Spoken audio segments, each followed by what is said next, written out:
اس وقت ایک پاکھنڈی جو بارگاہ مصطفیٰ میں بار بار بھونکتا تھا، جذبات ہمارے سن کر کے اتنے بے قابو ہوئے تھے. ہم نے کوئی منصوبہ بند یا پلاننگ کے تحت نہیں، ہمارے جذبے اور وجد میں یہ اعلان کیا تھا کہ بہت ہو گئے ان کے ساتھ مناظرے کرنا، ڈیبیٹ کرنا. آؤ میدان میں اترتے ہیں اور دیکھتے ہیں، تم بھی آگ میں کودو، ہم بھی آگ میں کودتے ہیں. یاد ہوگا یہ جذبات میں، وجد میں اور حضور کی محبت میں کہی ہوئی بات تھی. ہم نے کوئی پلان نہیں کیا تھا، کہنا تھا کہہ دیا. اور وہ تو 40-50 لوگوں کے بیچ میں کہی ہوئی بات تھی.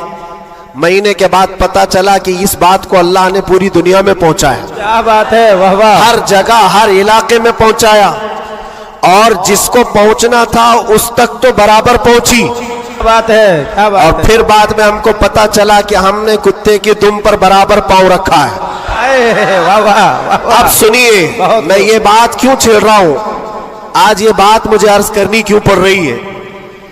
جذبات میں، وجد میں کہی ہوئی بات تو تھی، لیکن جب سامنے سے جواب آیا کہ ہاں ہم آنے کو تیار ہیں، تو پھر سوچنا بھی ہوا. اب میٹنگ بھی ہونے لگی، سب لوگ آنے بھی لگے، کچھ تو ہمیں ڈرانے بھی لگے، ڈرائے بھی تھے. کیا ہوگا تمہارا، اتنا بڑا اعلان کر دیو، جل جاؤ گے، مر جاؤ گے تو کروڑوں مسلمانوں کا ایمان کیا ہوگا. بہت سارے معاملات تھے. میں اس وقت پھر سوچنے پر مجبور ہوا. میں نے میرے باپ کے لیے، میری ماں کے لیے، میرے خاندان کے لیے تو نہیں کہا، اس حق رسول کے لیے کہا جس سے روشنی تو سورج بھی پاتا ہے. بے شک. آہا. ہے خلیل اللہ کو حاجت رسول اللہ کی. سبحان اللہ، سبحان اللہ. اب دل میں یہ وسوسے بھی تو آتے، انسانی فطرت کا تقاضا ہے. گھبراہٹ بھی تھی. میں نے بہت بڑا اعلان تو نہیں کر دیا، کیا ایسی بات ہونا چاہیے، نہیں ہونا چاہیے. اس پہ تو بہت سارے تبصرے بھی تھے. میں نے یہ باتیں کبھی کہی نہیں ہیں، اس لیے کہ حالات تھے، ہوئے، گزر گئے، لیکن میں نے کبھی کہا نہیں. آج اس لیے کہہ رہا ہوں کہ یہاں کرنٹ زیادہ ہے. کیا بات ہے. اس لیے کہہ رہا ہوں، اس وقت گھبراہٹ، وسوسے بھی، الگ الگ قسم کی باتیں، لاک ڈاؤن کا ماحول الگ، میرے گھر پر الگ پہرے بندی، یہ سارے معاملات میں جانتے ہو میرے عزیزوں، اس وقت جب کبھی گھبراہٹ کے شکار ہو کر، بے قابو ہو کر، ہم کچھ سوچنے کے لیے یا کچھ مشورے کے لیے ادھر ادھر نگاہیں اٹھاتے ہیں تو ہر کوئی ڈرا بھی رہا ہے، الگ الگ مشورے بھی دے رہا ہے. بڑی ہمت کے ساتھ مارارا متحرہ کے اس عظیم ٹرانسفارمر پر میں نے کانٹیکٹ کیا حضور امین ملت کی بارگاہ میں. میں نے عرض کیا کہ حضور بات ایسی ہے، ناموس مصطفیٰ کی بات ہے اور حضور کی عزت کی بات ہے. غریب ہے، فقیر ہے یہ آدمی، میرے پاس نہ علم کی دولت، نہ میرے پاس عمل کی دولت. میں نے تو اعلان کر دیا اور میں جانا چاہتا ہوں دلی. آپ کیا فرماتے ہیں؟ بڑے بڑے پیروں کی بات الگ ہے میرے عزیزوں، سب کمفرٹ زون میں بیٹھنے والوں کی بات نہیں کرتا، بڑے شاہانہ کرسیوں پر بیٹھ کر کے لوگوں میں اپنا رعب جمانے والوں کی بات نہیں کرتا. اس عظیم مرد قلندر کا جواب آتا ہے، کہتے ہیں کہ بچے تو نے اپنے گھر کے لیے نہیں پکارا ہے، وہ میرے نانا جان کی بھی عزت ہے، پورے کائنات کی بھی، اللہ کے عظیم رسول کی بھی رسالت، نعرہ رسالت، برکاتی دولہا، برکاتی دولہا، محافظ ناموس رسالت، نعرہ تکبیر. بات یہی پر ختم نہیں ہوتی کہ اگر کہہ دیا کہ تو نے اعلان کر دیا اچھی بات ہے، جاؤ اللہ تعالیٰ تمہاری حفاظت کرے گا، میں یہاں بیٹھ کر دعا کرتا ہوں. نہیں، اس عمر میں، ٹھنڈیوں کے عالم میں کہا کہ بیٹا تم وہاں سے نکلو، میں مارارا سے اپنی تبرکات لے کر دلی پہنچوں گا. واہ واہ واہ واہ واہ واہ، بہت واہ.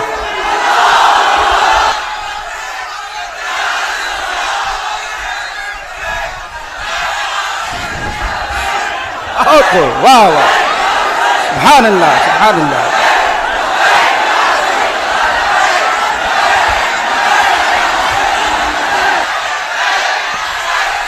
آج یہ بات اسی لیے عرض کر رہا ہوں، کیسے آقاؤں کا بندہ ہو رضا، بول بالے میری سرکاروں کے۔ سبحان اللہ سبحان اللہ۔ میں نے اس کے بعد فون رکھ دیا اور اس کے بعد سب سے کہا کہ اب کسی بات کی فکر نہیں ہے، اب ٹینشن نہیں ہے، اب کوئی فکر کی بات نہیں اور ڈر کی بات نہیں۔ پھر کہاں سے کس طرح کے تبصرے آئے مجھے آج وہ یاد بھی نہیں ہے، مجھے وہ یاد بھی نہیں ہے، لیکن اتنی بات یاد ہے کہ اس وقت میرے ساتھ کوئی ایک عظیم شخصیت کھڑی تھی، ہم تو انتظار میں تھے اور گئے بھی تھے، لیکن تاریخ سب کو پتا ہے۔ میں اپنی تعریف کے لیے نہیں دہراتا یہ بات، میں اپنی بڑائی کے لیے نہیں دہراتا یہ بات، لیکن یہ حقانیت کو ثابت کرنے کے لیے میں کہتا ہوں، میں کیا ہمارے محلے کا 8 سال کا بچہ بھی اٹھ کر کے اعلان کرے میرا رب اس کی مدد فرمائے بے شک بے شک بے شک۔ کیوں؟ اس لیے کہ وہ ناموس مصطفیٰ کی بات کر رہا ہے، وہ عزت رسول کی بات کر رہا ہے۔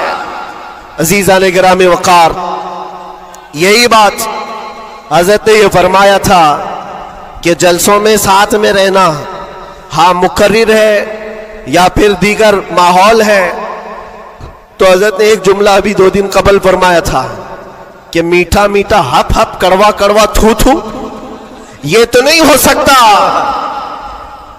یہ اشارہ اس بات پر ہے میرے عزیزوں، اے سنیوں، حضور کی محبت کی بات کرتے ہو تو صرف حضور کی محبت حلوہ پراٹھا کھانے سے نہیں ہوتی، ارے اس میں تو نیزے بھی کھانے پڑتے ہیں، بے شک تلواروں کی سائے میں نمازیں بھی ادا کی جاتی ہیں۔ بے شک۔ یہ شہادت گئے الفت میں ہے قدم رکھنا، لوگ آسان سمجھتے ہیں مسلمان ہونا۔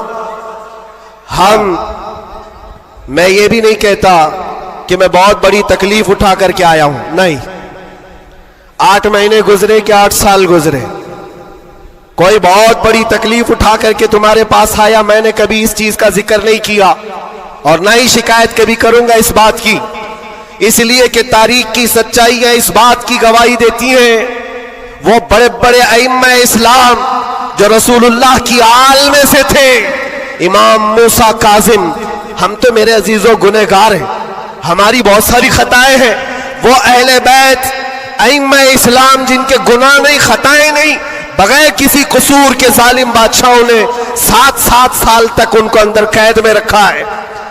امام محمد بن حسن عسکری 20 سال تک اندر رہے، کس کو کہتے ہیں 20 سال؟ پوری لائف گزر گئی۔ امام موسیٰ کاظم 7 سال کے بعد اندر زہر دے کر کے مارا گیا اور وہیں سے جیل سے جنازہ بھی نکلا۔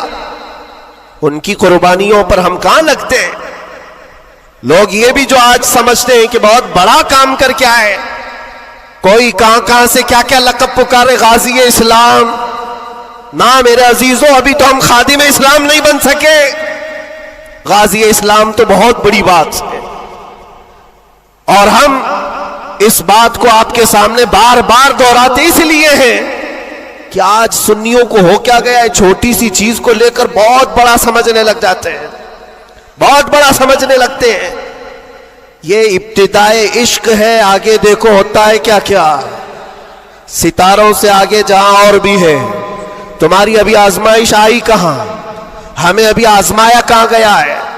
قرآن تو یہ کہتا ہے کہ ام حسبتم ان تدخلوا الجنة ولما يأتكم مثل الذين خلوا من قبلكم مستهم البأساء والضراء وزلزلوا حتى يقول الرسول والذين آمنوا معه متى نصر الله ألا إن نصر الله قريب۔ رب تعالیٰ فرماتا ہے کیا تم یہ سوچ کر بیٹھے ہو کہ تم سیدھے جنت میں چلے جاؤ گے اور تم کو ویسی تکلیفیں نہیں آئیں گی جیسے پہلے والوں کو آئی تھی؟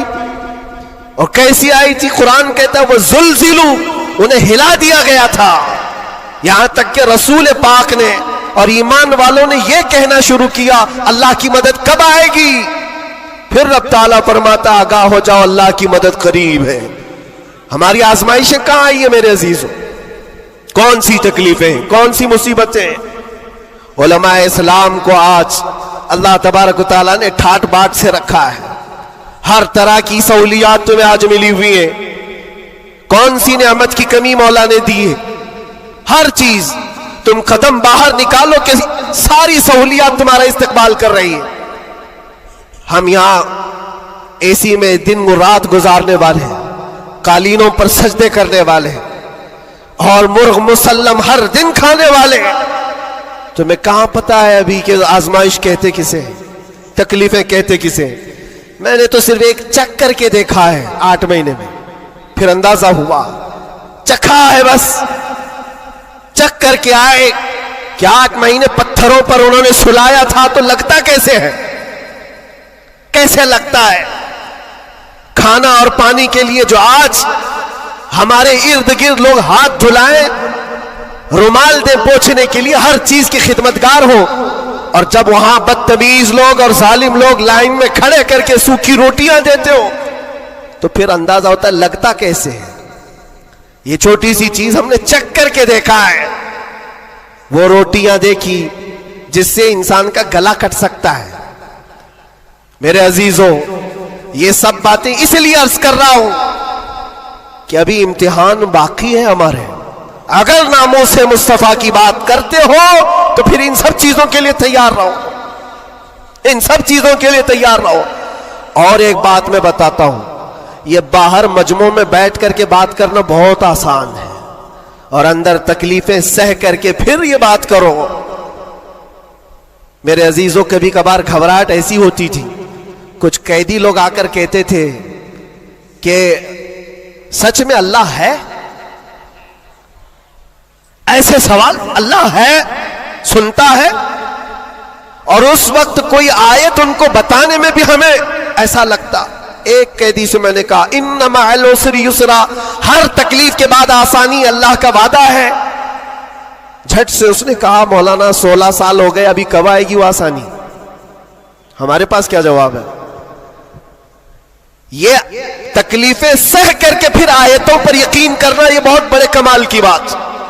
یہاں باہر بیٹھ کر کے جو تسلی کی باتیں کریں, میرے عزیزوں بہتوں کو ہم نے دیکھا ہے, بہتوں کو جان بھی دیں گے, گردن بھی کٹا دیں گے, بہت ساری باتیں ہیں.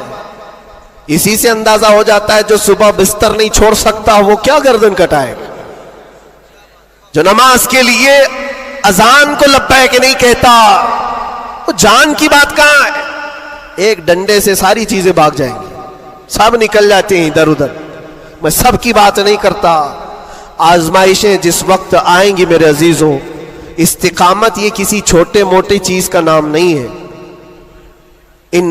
اللہ تعالیٰ فرماتا ہے ان الذین قالوا ربنا اللہ ثم استقاموا, بے شک وہ لوگ جنہوں نے یہ کہا ہمارا رب اللہ ہے, پھر اس پر جمے رہ گئے, تتنزل علیہم الملائکہ, ان پر پھر فرشتے اتارے جاتے ہیں, فرشتے اتارے جاتے ہیں. میرے عزیزوں, یہاں بڑی بڑی باتیں کہنے کے لیے میں نہیں کھڑا, بس اتنی بات کہوں گا کہ حالات کے تناظر میں جو آج تمہارے لیے سب سے بڑے چیلنجز ہیں, اس میں تمہیں کھڑے اترنے کی ضرورت ہے. تم صرف اپنے محلے کے نمائندے نہیں ہو, یہ جو سروں پر ٹوپیاں اور داڑیاں ہیں تمہارے چہروں پر, تم کسی مسجد کے ہی مصلی نہیں ہو, بلکہ پوری کائنات میں اللہ نے تمہیں خیر امت بنایا ہے. سب انسانوں کے لیے تم رہبر ہو, رہنما ہو. تمہارے اخلاق ہر کوئی آج دیکھ رہا ہے. تم ایمبیسیڈر ہو کس کے؟ رسول پاک کے. تم ترجمان ہو اخلاق رسول کے. اگر آج تم نہیں اٹھو گے اور یہ اخلاق نہیں دکھاؤ گے تو اس سے صرف تمہارے گھر کا نہیں, پورے دین اسلام کا, آگے آنے والی نسلوں کا بہت بڑا خسارہ ہے, بہت بڑا نقصان ہے. نوجوانوں سے میں بار بار یہ اپیل کرتا آیا ہوں, اے نوجوانوں اٹھو, اٹھو, وہ گھر نہ حشر نہ ہوگا پھر کبھی, دوڑو کہ زمانہ چال اپنی چل گیا ہے, اور دہر میں اس میں محمد سے اجالا کر دو, قوت عشق سے ہر پست کو بالا کر دو. آج تمہارے صرف کھڑے ہونے کی دیر ہے. کس چیز کے لیے کھڑے ہونے کی دیر ہے؟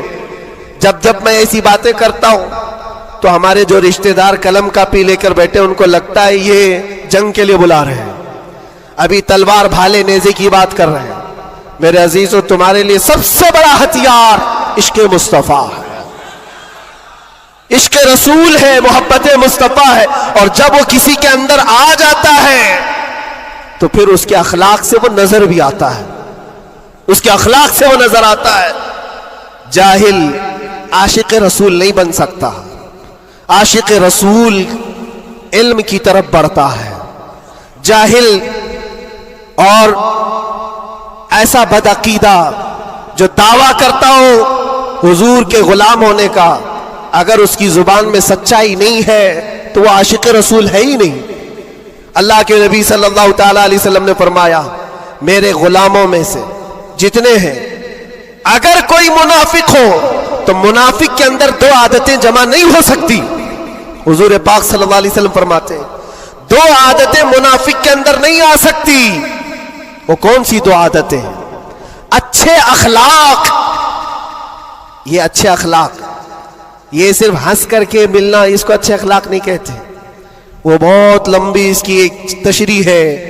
اچھے اخلاق منافق کے اندر نہیں آ سکتے۔ اور دوسری چیز اللہ پر توکل اور رسول کی ہر بات پر یقین، یہ منافق کے اندر نہیں آ سکتی۔ میں آپ سے پوچھتا ہوں اللہ رب العزت کی ہر بات پر آپ کو یقین ہے؟ رسول پاک کے ہر فرمان پر یقین ہے؟ بے شک بے شک۔ اگر یقین ہے تو یہ زبان سے بولنے کی بات کیا ہے؟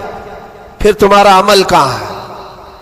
اسی لیے سیدنا ابو بکر شبلی رحمۃ اللہ تعالی علیہ سلسلہ قادریہ کے بڑے بزرگ ہیں، غوث پاک کے دادا پیروں میں آتے ہیں۔ آپ کہتے ہیں میری زندگی کا سب سے کٹھن سوال، سب سے مشکل سوال یہ ہے اگر کسی نے مجھ سے پوچھ لیا کیا تم حضور پاک صلی اللہ علیہ وسلم سے محبت کرتے ہو؟ وہ کہتے ہیں میرے لیے سب سے کٹھن سوال ہے، ابھی میں پوچھوں تو سب ہاتھ بھی اٹھائیں گے، سب اٹھا دیں گے۔ حضور پاک صلی اللہ علیہ وسلم سے محبت ہے یعنی سب چلا کے بولیں گے ہے، لیکن حضرت ابو بکر شبلی کہتے ہیں یہ میرے لیے اس کا جواب سب سے مشکل ہے۔ کہا اس میں کیا مشکل ہے؟ آپ فرماتے ہیں اگر نہ کہہ دیا تو ایمان چلا جائے گا، اگر نہ کہہ دیا تو ایمان چلا جائے گا، اور اگر ہاں کہوں تو میرے اعمال اس کے مطابق نہیں، جھوٹا پڑ جاتا ہوں، دل ملامت کرے گا۔ زبان سے تو رسول پاک کی محبت کی بات کرتا ہے، کہاں ہے تیرے عمل؟ عزیزان گرامی وقار، یہ دو عادتیں میرے آقا فرماتے ہیں منافق کے اندر نہیں آ سکتی، اچھے اخلاق اور اللہ اس کے رسول پر یقین کامل۔ یقین سے ہی تو عاری ہوتا ہے منافق، یقین اس کا ختم ہو چکا ہوتا ہے۔ یہاں ابھی لکی ڈرا شروع ہو جائے اور چیٹ پہ چیٹ ہوتے رہتے، ہر سال ہوتے رہتے، پھر بھی اس میں گھستے بھی رہتے۔ لاکھ کا 2 لاکھ بنانا ہے، ابھی دیکھو کتنے آ جائیں گے، اور کیسے کیسے چیٹر لوگوں پر یقین کرتے ہیں۔ اور 2-4 لوگوں نے بول دیا کہ نہیں میرا بھی ڈبل ہوا ہے، سب آ گئے، لائن لگ جاتی ہے، کئی 100 کروڑ کھا کر کے چلے جاتے ہیں۔ ان پر تمہیں یقین ہے؟ اور مصطفیٰ کریم صلی اللہ تعالی علیہ وسلم نے فرمایا تم صبح اپنی نیند کو چھوڑ کر، بستر کر چھوڑ کر، اپنے گھر سے وضو کر کے مسجد کی طرف نکل کر آئے، 2 رکعت نماز ادا کر لیا، حضور پاک صلی اللہ علیہ وسلم فرماتے پوری دنیا کی دولت سے زیادہ قیمتی ہے۔ سبحان اللہ سبحان اللہ۔ یقین ہے اس پر تو انویسٹ کرو۔ اگر حضور پاک صلی اللہ علیہ وسلم کی ہر بات پر یقین ہے تو انویسٹ کرو اس میں۔ آج یہی تو بات ہے، یہ سب سے بڑا چیلنج ہے۔ منافقت آنے لگ گئی ہے، بزدلی کہاں سے آتی ہے؟ اللہ اس کے رسول کی ہر بات پر یقین کامل ہو جائے بندے کو تو پھر وہ منافق نہیں رہتا، وہ ایمان والا ہوتا ہے۔ اور پھر مصیبتیں تو آئیں گی لیکن مصیبتیں اس کا کچھ نہیں بگاڑ سکتی۔ حضرت ابو ہریرہ رضی اللہ تعالیٰ عنہ کی حدیث ہے، فرماتے ہیں اگر مجھ پر 10 پہاڑ بھی نازل ہو جائیں، اتر جائیں، تب بھی میں خوف زدہ نہیں ہوتا، ڈر نہیں ہے مجھے۔ کہا کیوں؟ کہا قرآن کی ایک آیت میرے لیے کافی ہے۔ پوچھا کون سی آیت؟ فرماتے اللہ فرماتا ہے قُلْ لَن يُصِيبَنَا إِلَّا مَا كَتَبَ اللَّهُ لَنَا هُوَ مَوْلَانَا وَعَلَى اللَّهِ فَلْيَتَوَكَّلِ الْمُؤْمِنُونَ۔ فرماتے ہیں اللہ نے اپنے نبی سے کہا ہے اے محبوب آپ فرما دیں ہرگز ہم کو کوئی مصیبت نہیں آتی، اتنی ہی آئے گی جتنا اللہ نے لکھا ہے۔ سبحان اللہ سبحان اللہ. اتنی ہی آئے گی جتنی اللہ نے لکھا ہے. اور پھر آگے رب تعالیٰ فرماتا ہوا مولانا, وہی ہمارا مددگار ہے, وہی ہمارا مددگار ہے. وعلی اللہ فلیتوکل المؤمنون, اور مومنوں کو چاہیے کہ اللہ ہی پر بھروسہ کریں.